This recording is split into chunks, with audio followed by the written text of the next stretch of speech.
Hello everyone. So this is our class number 16, the second part of chapter 4, multiple regression model inferences. I would like to start this lecture by going over a whiteboard. So I'll quickly review what we did last time and we'll give you a roadmap to where we are headed at. Okay, so last time we talked about hypothesis tests. And let me actually summarize it for you. So we said that we can have different types of hypothesis tests. The ones that we looked into were, let's call them number one. Oops, let me use it right. So this is our number one. This was, let me see. Okay, so we said one-tailed test. If H null was, let's say, beta j less than or equal to 0, and alternative was beta j greater than 0. So this was the right-tailed test because we looked into the alternative, the one that we want to show. If it is greater than 0, we call it one-tailed, and it is right-tailed test. So for that, we said we had to calculate the t-stat, compare the t-stat with the critical value depending on the significance level, and then that would be our rejection rule. If t was greater than the critical value, we reject the null. So we said that this is the distribution for our t-stat, and let's say, and remember, just as a refresher, here's our t-stat. Beta hat j, minus beta j under the null divided by standard error of beta hat j. So this is our t-stat, right? And it was right-tailed. We said if my significance level, let's say it's 5%, in general we call it alpha. I was able to calculate the critical value of alpha, and then I had to compare this t, and we call this area the rejection rule, the rejection area. So if, let me use another color, if t was greater than, and I told you that as a general rule, always compare the absolute value of t with the absolute value of the critical value. So if it is greater than the critical value of alpha, again, we can think of it as the absolute value, we reject the null. Rejecting the null is a good thing because we get what we want, which is listed in the alternative. Okay, so, and if I want to even expand it a little bit more, so what is this? It's going to be my beta hat j minus 0 divided by standard error of beta hat j. Okay, so this was the first one. Then, again, one-tail test. Then look at another one-tail alternative, which was the left-tail. So the null hypothesis was beta j greater than or equal to 0. Alternative was, this was the one that we wanted to get. The beta j was less than 0. So for instance, the effect of number of enrollments on the student performance. We failed to reject the null in the previous example last class, right? So here, same story. So if this is my significance level alpha, I'll calculate the critical value for alpha. This is going to be my rejection area, and then the t-stat is going to be the same as the one that we had before, so it's going to be beta hat j minus beta hat j under the null, which is 0 again, divided by a standard error of beta hat j, and the rule is going to be the same. I always look at the absolute value of t. If it is greater than absolute value of c of alpha, we reject the null. Reject the null. Okay, so that was the second case. Then we went ahead and looked at the two-tailed test. So for a two-tailed test, we had, the null was if beta j was equal to 0, and the alternative was if beta j is something different than 0, if it is relevant. So this is a two-tailed test. If I look at the distribution for my t-stat, and whatever, if the significance level is 10%, so I have 5% on the left, 5% on the right. If the significance level is alpha percent, I have alpha over 2% on the left, alpha over 2% on the right. And I can calculate the c of alpha over 2, and whatever this number is here, we get a negative version of that, c of alpha over 2. Okay. Then the t-stat, again the same, beta hat j minus 0 divided by standard error of beta hat j. And our rejection area is going to be either this part or this part. And I always look at the absolute value of t and compare it with the absolute value of alpha over 2 here. So if that's the case, we reject the null. All right, so this is what we discussed last time. There were three, we added the fourth one as well, the more general version. If the null was beta j is equal to some constant, we call it aj. Again, it can be anything, just let's give it a name aj, and then the alternative is beta j is not equal to aj. And this is also a two-tailed test, so the shape of the distribution is exactly the same as the one above. So it's two-tailed, we'll look at the left tail, right tail, again alpha over 2 on the left, alpha over 2 on the right. The rejection rules are exactly the same. These are the rejection areas, and again the rule is the same. The only difference is that let me actually write it down, is our test statistic, right? So the test statistic, I'm going to highlight it using different colors. Beta hat j minus, so this is important, aj, because where is this aj coming from? This is our aj.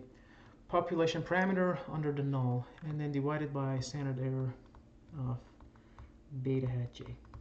Okay, we said that, so let me zoom out a little bit. So we have to, when it comes to calculation of the t-stat, we have to do this one, and this one manually, and so these ones are manually. We look at the coefficients from the regression, but for this one we can use R, or manually, it really doesn't matter, manually.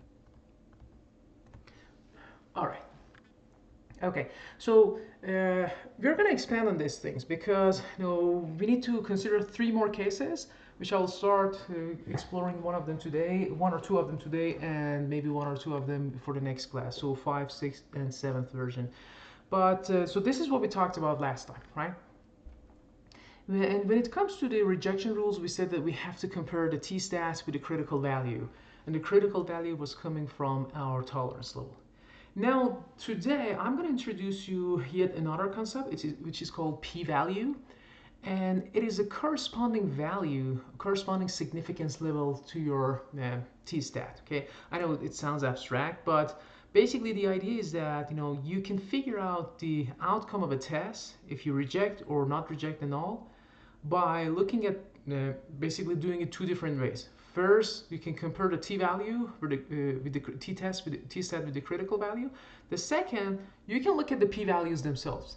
So p-values are very, very informative, and it is, in my opinion, it's easier to work with compared to looking at the different critical values, right? So let's see what is that p-value, and I'm going to come back to this whiteboard and add the p-values here. And you will realize that the rejection rules for the p-values are going to be unanimous and the same across all different models that we use. So that's why I like working with p-values more. So let's call this, again, we're going to do that down the road, but now let's go over the slides and see what is p-value. All right. So let me pause for a second because there's a delay. Okay, I hope that the narration matched with the things that I was drawing, because I didn't realize that there was a couple of second delay. Hopefully it's fixed now. Okay, so let's see what is p-value. The p-value, these are, again, the reason that I call it recall, because it's from the appendix of the textbook and it's from a statistics. So I'm quite sure that you have seen p-values before. So let's quickly review them and see what are they. So p-value are the smallest significance level. So let me use another color. These are the smallest significance level, smallest alpha, at which we can still, reject the null. Okay, the null hypothesis is still rejected. So these are called the p-values. So what does it imply? So for instance, it says that, I can have different significance levels, right? So let's say alpha can be 1%, 2%, I don't know, 5%, 10%, and etc. Right? P-value is going to be the smallest significance level that we can still reject the null. So if I, let me quickly go over the some of the definitions first, and when we look at the examples, it makes perfect sense. So this is how we officially define a p-value, so the smallest significance level that we can still reject the null. Then P-values is also, we can think of it this way. These are the corresponding significance levels of the t-test. Remember, you can, we calculated the t-stat, right? And t-stat, let's say that t-stat was 2.1. I can calculate the corresponding significance level for this. So for instance, if this is 2.1 here, and if it is right tail, I can go ahead and calculate this shaded area. This shaded area is going to be my p-value corresponding to the t-stat, which is equal to 2.1. Okay.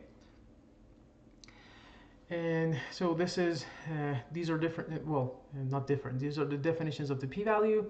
And let's see, what is the rejection rule? What is the rejection area? Where is the rejection area, and what is the rejection rule? Do you remember that on the whiteboard we say, usually when we use a t-stat, we said we like larger t-stats. The larger the t-stat, the better news, more confidently we can reject the null. Okay, it means that your coefficient is far from away the population parameter under the null. So for instance, it's far from away from 0. It's far from away from 1, right? And so we like large t-stats. So large t-stats are really the ones that we're looking to. And so if the larger the t-stat, the smaller the p-value. So the small p-value is the evidence against the null. It's a good thing, right? So if the p-value is small, we reject the null, because one would reject the null hypothesis even in the small significance level. So let me actually plot these things together. So when it comes to rejection rules, we said that we like to see very large t's, right? If t is large, very, very large, I'm happier, I can reject the null easier. And if I define p-values like this, the area to the right of this critical value, you can easily see that if this t gets bigger and bigger, the p-value is going to get smaller and smaller, right? So large t is equivalent to small p-value. And we like them both, okay?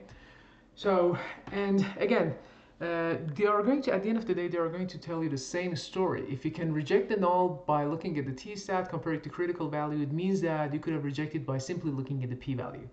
These are different sides of the same coin. Okay, so a large p-value is evidence in favor of the null, so it's a bad thing. We always want a small p-value. And p-values are more informative.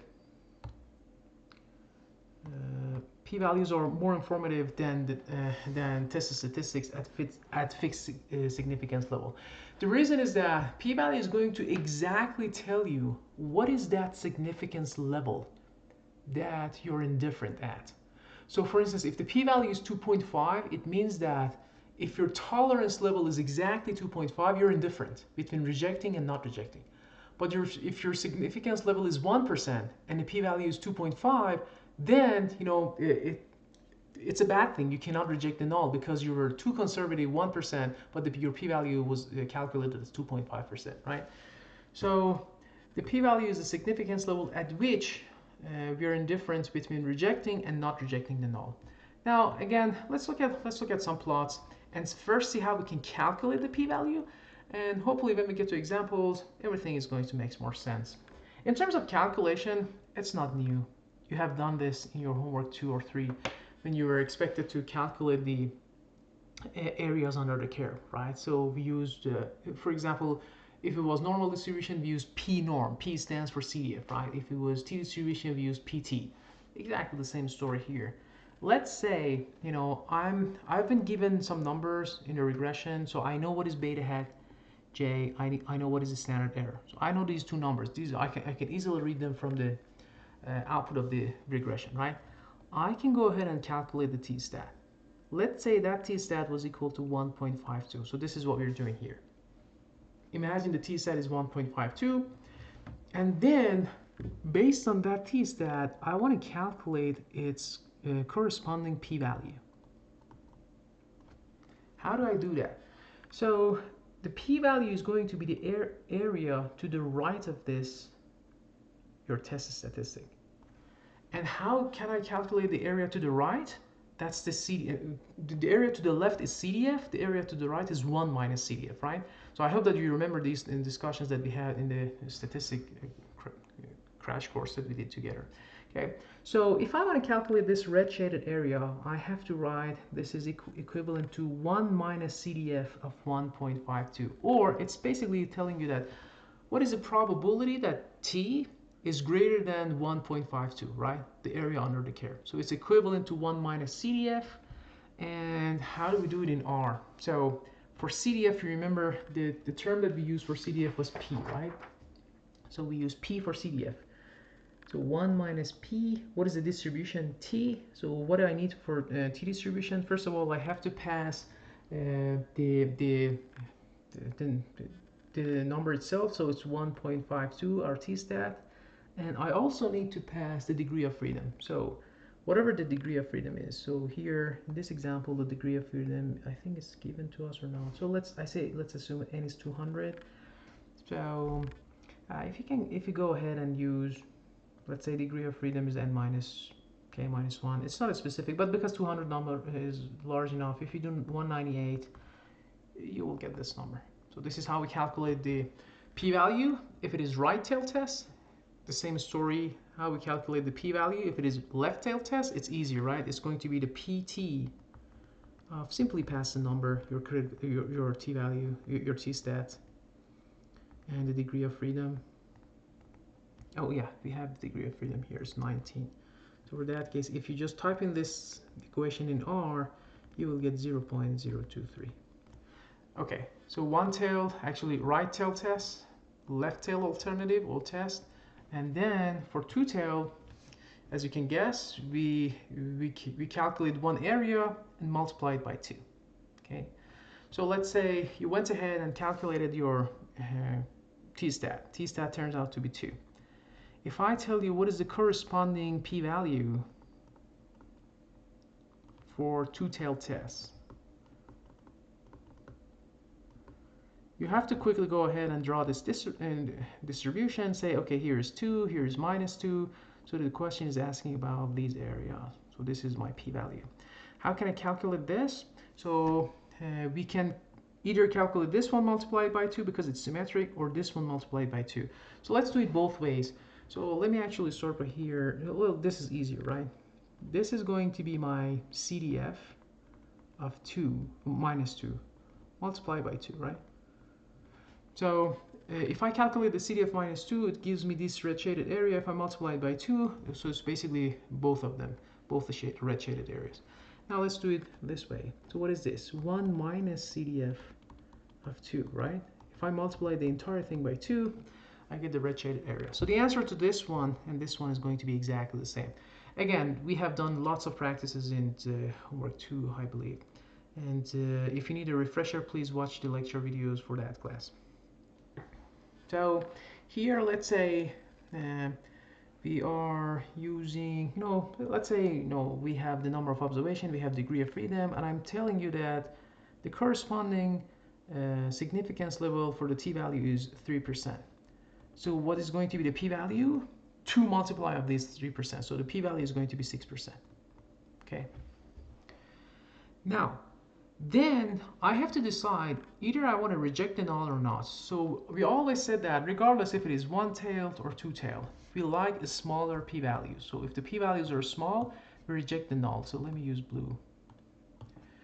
So we had this rejection criteria, right? Absolute value of t. If it is greater than absolute value of critical value, we reject the null. This is exactly equivalent to if the p-value is smaller than alpha, we reject the null. And the beauty of p-value is that it's more informative and it's going to be consistent for all different types of tests that you're doing. So if I go back to my whiteboard, if I want to add this p-value criteria, so what do I get? So here I will reject the null if p-value is less than alpha. I will reject the null if p-value is small, less than alpha. I'll reject the null if p-value is less than alpha, and etc. Same story here. If p-value, so you can think of this thing as your cheat sheet as we move on, because I'm going to add 3 more cases to this. Okay. So Now let's talk about intuition, why that's the case, why if this p-value is less than alpha, we are going to go ahead and reject the null. Okay, now let's actually go over that question by giving you more information about this example. So let's say, so we already know that the t-stat is 2, and let's go ahead and say my significance level is 5%. So alpha is 5%. If I want to plot alpha here in the same distribution, so I have to look at the 2.5% from the right, 2.5% from the left. So this area, 2.5% from the left and 2.5% from the right. What is this number? Do you remember? So this is in our t-stat version of rejecting the null. We talked about it. So we said that come up with your significance level and calculate the critical value for that significance level, right? So this is my C of alpha over 2. So here, this is my C of alpha over 2. Do you remember what was our rejection area? Well, the rejection area was something like this. This was the rejection area. Okay. Now, I hope that you can see what's going on here. If p-value is less than alpha, so what does it mean? It means that we are here, right? So let's say this is p-value. See, it's less than alpha. It's something less than 2.5. It's a good thing. It means that your tested statistic is larger than the critical value, you reject the null. So if p-value is less than alpha, we reject the null. If it is greater than alpha, we fail to reject. So here the p-value is 6%, the alpha is 5%. So what's the outcome? The output of this, for this specific one, is we fail to reject. Okay, and so you can answer this question in 2 different ways. First, you can simply compare p-value and alpha. Because it is greater than, it's bad news, we fail to reject. Or you can compare the t-stat with the critical value. What is t-stat? 2. What is critical value? This number, whatever it is. Because t is less than that critical value, it's bad, we fail to reject. Okay, again, either way, you must get the same answer because you're literally doing the same thing, but just looking at it differently.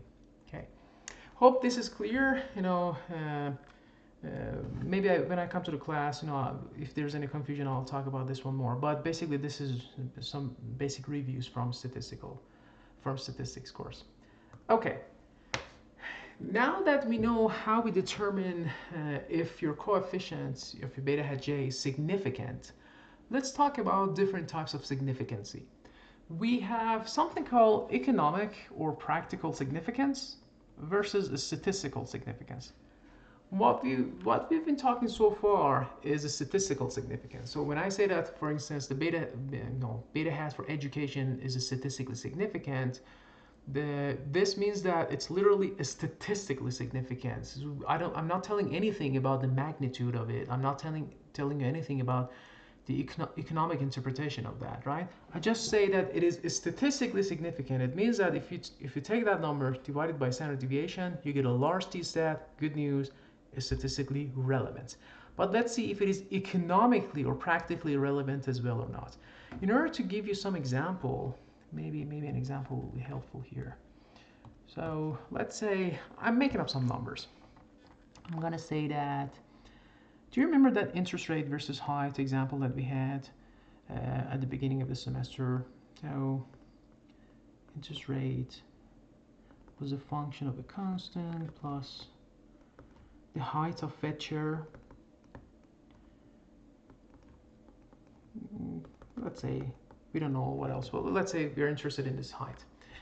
If I go ahead, well, I told you that there was this perfect correlation between the two. R-score was super large, maybe 90%. And more interestingly, this beta hat was significant. Beta hat 1 was significant. It's statistically significant. Okay, beta hat 1 is a statistically significant, but if I tell you that the beta hat 1 that you calculated was equal to 0.0000001, then what can you say about its practical significance or economic significance? Well, practically, economically, it's not significant, right? Even though the coefficient was statistically significant, But we know that in this equation it really doesn't matter, because if height increased by 1 unit, whatever the unit is, then the interest rate is going to increase by this amount of unit. You see, it's nothing, right? So this is what we mean by what is the difference between a statistical significance versus practical significance. So let's read through the bullet points. If a variable is statistically significant, we discuss the magnitude of the coefficient to get an idea of its economic or practical importance, right? So again, if in this example, let's say height was statistically significant, then our next job is to look at that number. Is that number large or small? So the magnitude of that number. So we call it economic or practical significance. The fact that a coefficient is statistically significant does not necessarily mean it is economically or practically significant, right? Look at this example. If a variable is statistically and economically important, so this means that your coefficient was both statistically and practically important, significant, but it had the wrong sign. This is a nightmare of a researcher, because see what you're doing. First of all, we call it the regression model might be misspecified, so we are missing some variables in the model, but it is literally your nightmare as a researcher. So you're regressing, let's say you're regressing wage on education, and the reason that you're doing that, because you hope that education and wage is positively correlated, you want to spend some money for your education, and etc., right? You go ahead and use data and do the regression analysis. At the end of the day, the coefficient of education turns out to be negative. And more sadly, it was negative, it was large, and it was statistically significant. So the data is suggesting you should not get education, because in that whatever sample that you're studying, the more education you get, the lower the wage you get. So this is, again, remember, if the sign is wrong, it's a nightmare for the researcher. And there's a good chance that the model is suffering from a misspecification, either under or over or whatever, okay?